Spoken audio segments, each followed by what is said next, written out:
आज जानते हैं दोस्तों, हमारे राज्यों की स्थापना कब हुई थी।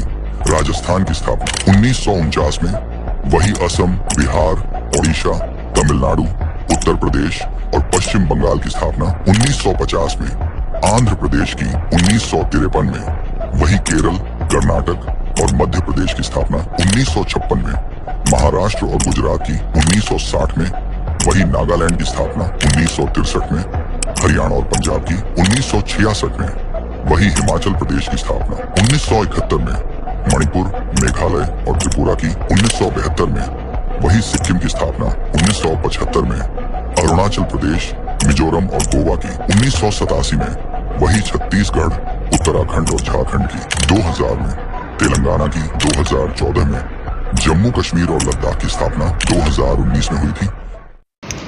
केवो लागे विडियो मित्रों? जो विडियो गम्यो होय तो लाइक करो, शेर करो और सब्सक्राइब करो અને આ તમારા મિત્રો સુધી શેર કરવાનું ભૂલતા નહીં અને કોમેન્ટ કરો, બરાબર? ચાલો મળી નેક્સ્ટ વિડીયોમાં.